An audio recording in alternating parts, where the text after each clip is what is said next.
Good morning. My name is Chief Strongblood. I am St. Vincent and the Grenadines' favorite the most hated son. I am the diaspora machismo. My people, all in all, it was another beautiful day for a protest and I enjoyed every moment of my protest. Let me first remind you, the front of my sign says, I don't want the white man's money, the white man's woman, the white man's friendship, and or the white man's fame. And the reverse of my sign says, white man, why have you enslaved the African American, the Latinos, etc.? It was another beautiful day for a protest. There is nothing particularly interesting that I should bring to your attention as it relates to my protest. And as you know, when I have protested and when I have updated you as to what transpired while I protested, it is always my pleasure and my delight to bring to you something from the word of the Most High God. We are still in the book of Revelation and we have been unveiling many wonderful truths. And these are truths that were hidden in plain sight. And although they were hidden in plain sight, the only how you can see these truths is if you are faithful to the Most High God and are directed by His Spirit. If you are not faithful to the Most High God and are directed by His Spirit, you can read the scriptures until you are blue in the face, and these things will never be unveiled to you. You would be as ignorant as when you first started. We are still in Revelation chapter 13, and today we are going to uncover the mysteries that lies in Revelation chapter 13, verses 11 and 12. Revelation chapter 13, verse 11 and 12. There's a lot of things there to be unpacked. So let us get right into it. And I want you to tell me if we ever discussed the beast that had the deadly wound that was healed. This is what Revelation chapter 13, verses 11 and 12 have to say. And I beheld another beast came out of the earth, and he had two horns like a lamb, and he speak like the dragon. And he exercises all of the power of the first beast before him, and he causes the earth and them that dwells within the earth to worship the first beast, whose deadly wound was healed. What I would like you to do is to either pause or stop this video. Take some time out and review Revelation chapter 13, verses 11 and 12. And after you have finished reviewing it, see if you can understand what it means. After which, come back and continue from here. And let me know if we were on the same page or if we were not on the same page. Leave that information in the comments. Revelation chapter 13, verse 11 says, And I behold another beast coming out of the earth, and he had two horns like a lamb, but he speak like the dragon. Now, remember, the first beast he saw came out of the sea. What is interesting here is when John described that beast that came out of the sea, he went into many details about that beast. He said that beast had 7 heads, 10 horns, 10 crowns upon the horns. He looked like a leopard. He had the 3 feet of bears, and he had the mouth of a lion.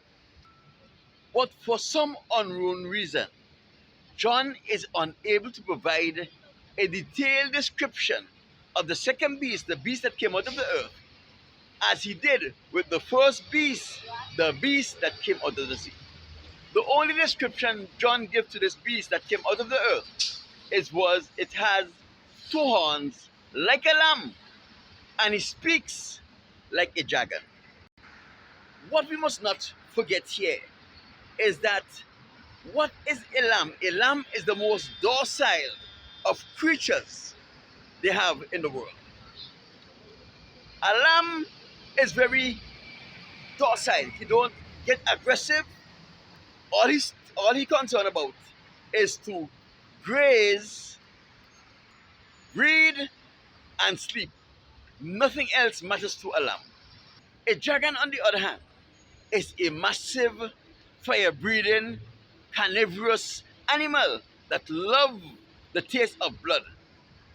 But in Revelation, when we speak about the dragon, we are speaking about Satan as is outlined in Revelation chapter 12, verses 9. So let us start from the beginning and explain what is happening here. From Revelation chapter 13, verse 1, we learn that a beast coming out of the sea in prophecy represents the birth of a new nation. And that nation that Revelation chapter 13, verse 1 speaks about is a Caucasian nation. Now, a beast coming out of the earth represents the extension of an already existing nation. So we have to try to determine which nation is this. This nation that came out of the earth had horns like a lamb. That means it gives the appearance of something that is docile and friendly and welcoming. But it speaks like a dragon. It speaks like the devil. Do you know that the devils has their own language? Do you know that the devils, the dragon, and the Caucasian speaks the same language? The language of the devils is the language of lies and deception.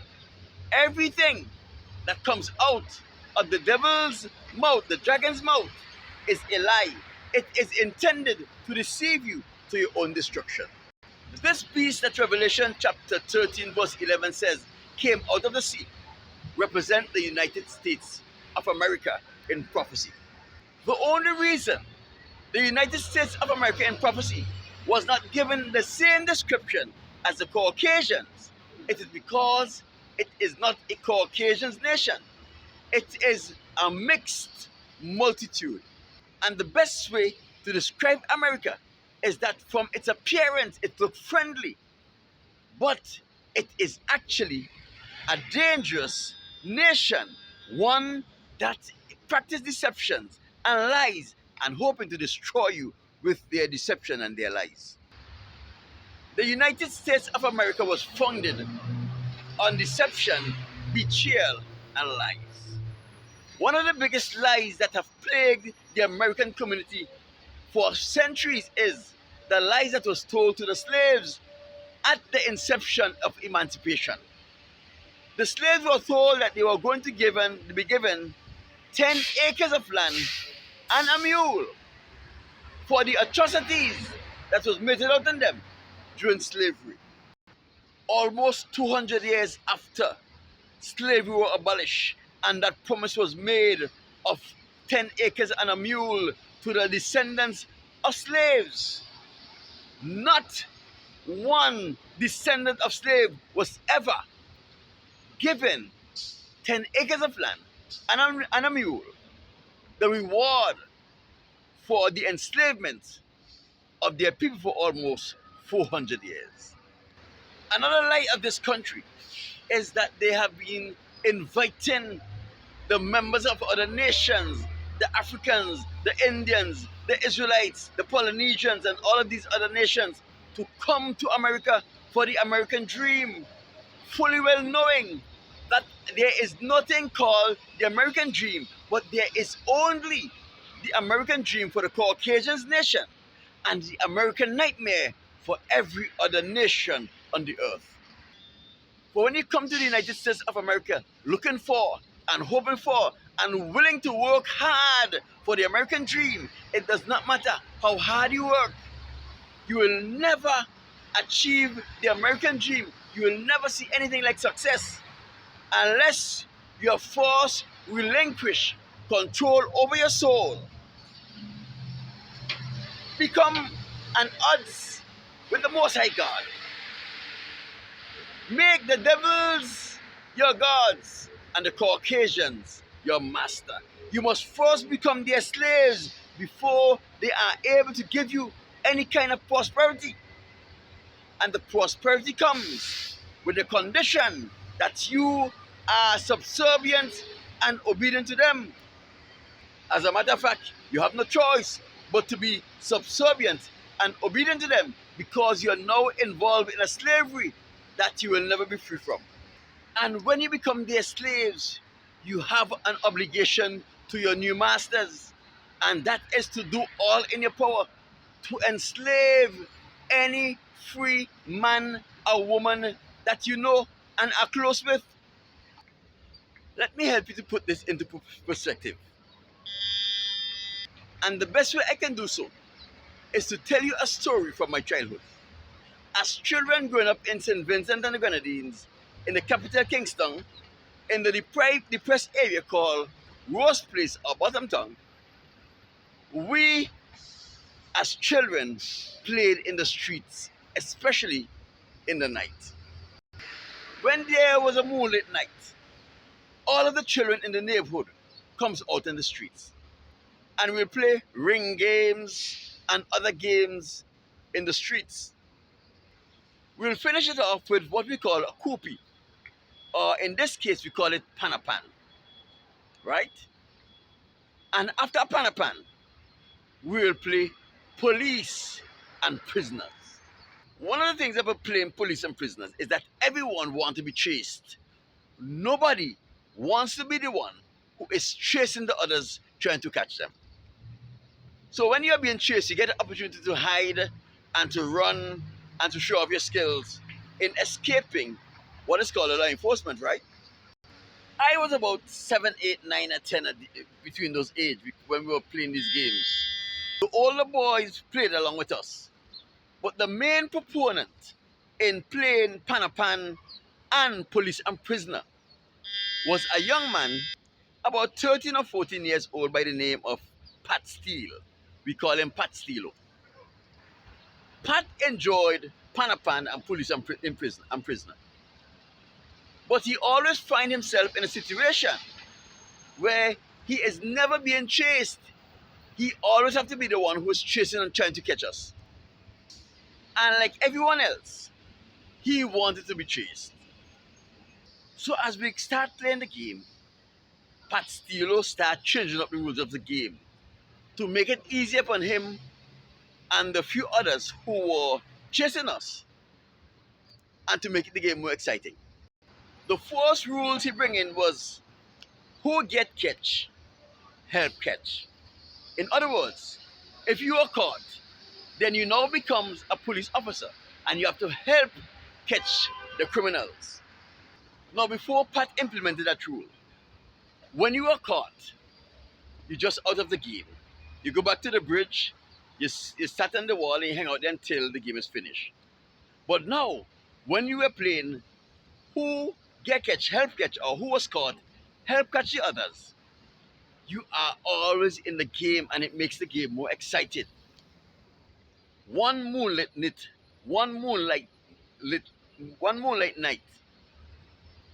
we got together to play. And when it come to the part to play police and prisoner, no one want to be the police. Everyone want to be chased except for Pat. Now, he said, you know what? I have to put an end to this. So what he did, there was a land just outside of the Lowe's house. A plot of land outside of the Lowe's house. And a strange tree grew on this land. It sprouted from the root long stems. Just long stems. Everywhere turns long stems, and on those long stems, there were leaves on the long stems. Those stems grew up to about 3.5 feet long. They were about half-inch thick at the base, and it stretched right up to about 1/8 to the tip. Pat went and he broke off one of those stems from the plant. He stripped it of all of his leaf, and in his hand was a 3.5-inch long whip.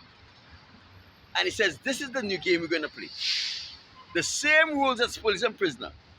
But when I catch you, I am beating you like if I am your parents and you did something wrong.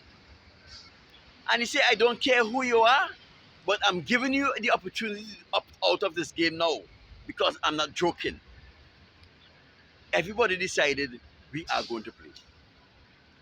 And the same principle applied. Who get catch, help catch.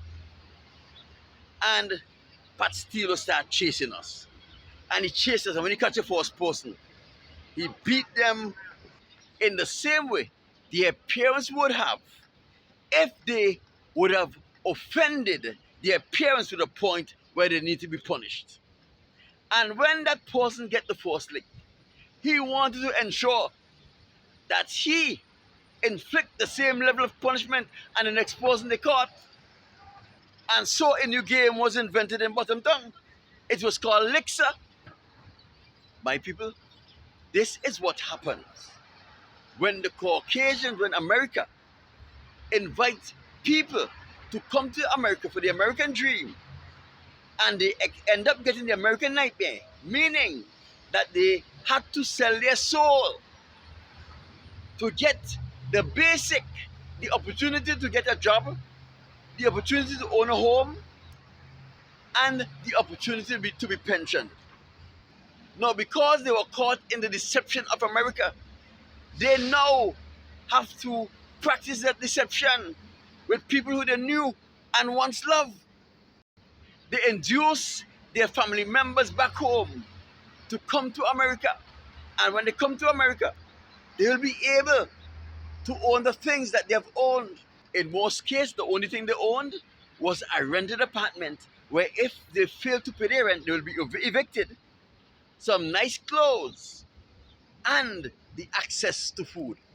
They were able to save up a few dollars to go on vacation once or twice every 6 or so years. They were able to buy new clothes to come back home with their vacation so that they can look special, and if everything is well with them. And you now looking in from the outside thinks that all was well with them because they're just good. They have money in their pocket. They are able to take us out for a little dinner or lunch, and they are able to give us a 5 US, a 10 US, a 20 US here and there. They are able to go to the bar with their friends and buy them drinks, and we think that all was well with them, not knowing that they have lost their souls. They are now the enemy of the Most High God, not knowing that they had to be scratching and working 3 and 4 jobs just to be able to afford the vacation, and not knowing they are so jealous of you because you still have a connection with the Most High God. You still have your soul intact, that they wanted to ensure that you become a reprobate like them.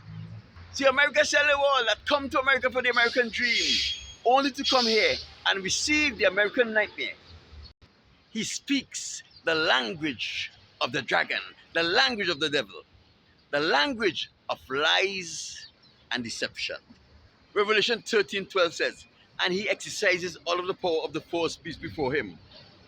And he caused the earth and all that dwells upon the earth to worship the beast that has the deadly wound that was healed. So let us examine this. The first beast before him was gifted from Satan. Satan's power, his seat, and his great authority. The power of Satan is the ability to lie and deceive angels and man with his lies to their own destruction. America has proven that he has that power. The seat of Satan is control over the world's resources.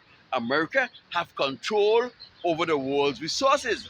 And if you refuse to comply or cooperate with them in allowing them to take advantage of you and steal your resources, you are going to become the enemy of America, and you are going to suffer the consequences of refusing them and allowing them to have their own way.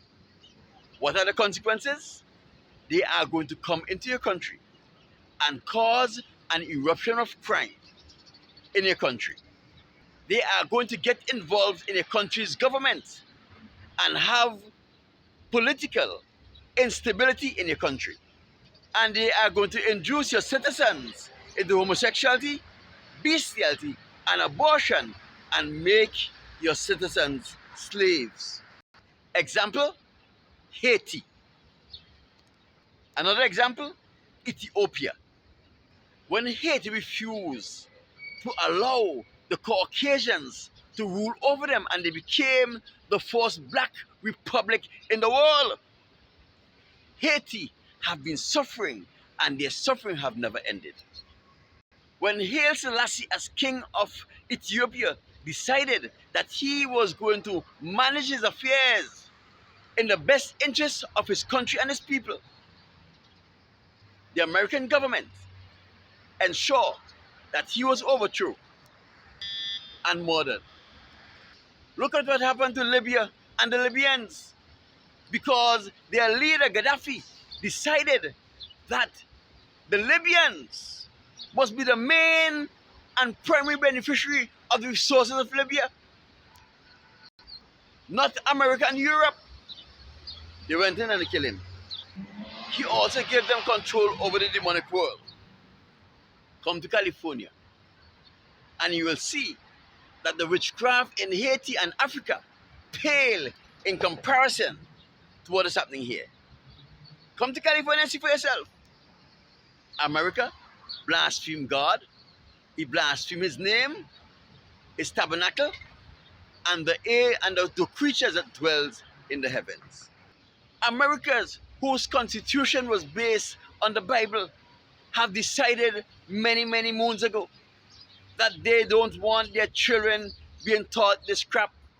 They took the Bible out of the schools. Now you cannot teach your children about the scriptures.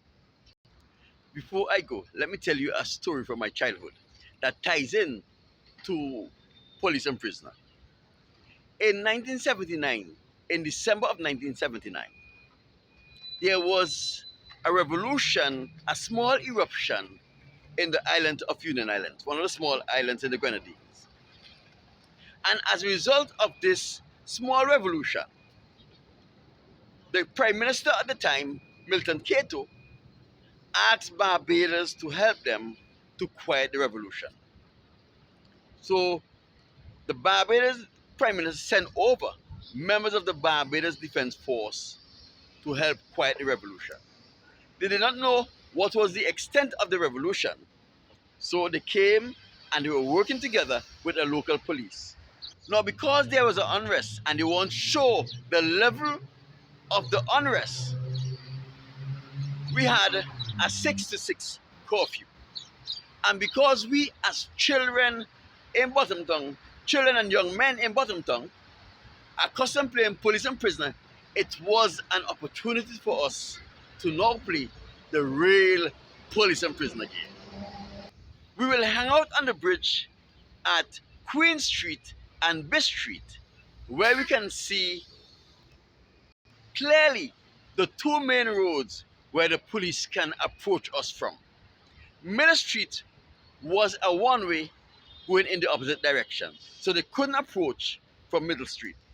So while we'll hang out there and we see the police vehicle, sometimes 3 or 4 vehicles, coming from Upper Biss Street, full blast ahead, because they've gotten information that the people in Bottomtown is ignoring the curfew. And we'll stay there until they reach McCoy Street. By this time, it will only take them a matter of seconds to get to where we are. And by the time they reach McCoy Street, we'll all run. Of all of the people who partake in this game, Pat and I live the furthest away. I live a block up, but if I try to run home, I would have been caught, because the speed at which the police vehicle were coming with, and they were adults would be running a child, because I was just about 12 years old. I would have been caught. Pat lives in the alley. If you put that in blocks, Pat lives about 3 blocks away from where we were running from to run away from the police. Agent Curtis and those guys, Mark Denny, Dwight Denny, they lived in the Russell's tenement building there. So all they have to do is run into the yard and run into their homes. Jack Lee lived in Tanti's building in the big yard at the end of the block. So this time, when the police came, we start running too late. And we take off with speed. And me and Pat Steele was the only 2 people on the road. We run into Tanti's yard and behind Tanti's house, which is between Baysden Gutter and Tanti's house, there was a 2-feet track behind there. If you bend that corner with any amount of speed and you're not accustomed, you can drop into a big gutter right there. When you pass Tanti's property, Mr. Austin property begins. And that gives you an added 2 feet of running space. Pat Steeler was way ahead of me. I was behind Pat and the police were behind me, chasing me at full speed. And I make a dip wrong behind Tanti's house. And when I run onto Mr. Austin property, a hand stretched out of nowhere and pulled me in. Pat realized he couldn't outrun the police, so he found refuge behind the wall. And when he saw me running there, he grabbed me and pulled me behind the wall, and he told me to shh. And when the police get behind the wall, they didn't know where I disappeared to. Pat and myself was standing behind the wall with our hands down, and Pat did to me shh. The 2 police came, stand right in front of us, use the searchlight to illuminate the dark yard of Mr. Austin. I know they were puzzled because it was impossible for this young child to disappear in thin air as I did. Pat and myself stood there quiet, and both police turned around and left. And after that happened, we went home. It is ironic that the very one time that Pat Steeler get to play police and prisoner and being chased was in real life, when the police was chasing myself and Pat, trying to catch us for breaking the curfew. Won't it be ironic that the very one time that he actually get to play police and prisoner, he was almost caught by the police and arrested in real life? I just thought I just show this in to let you know the type of childhood I had, the kind of adventure we had as children growing up in St. Vincent and the Grenadines, in Kingston, especially in Bottomtown. Remember, like this video, share this video. If you comment on this video, let me know what are your thoughts about what we discuss here. And I would like you to either subscribe or like based on whichever social media platform you're looking at. There are many more videos like this right here. So go down, peruse those videos, and let me know what are your thoughts. My name is Chief Strongblood. I am St. Vincent and the Grenadines' favorite and most hated son. I am the diaspora machismo. I will talk to you on Friday.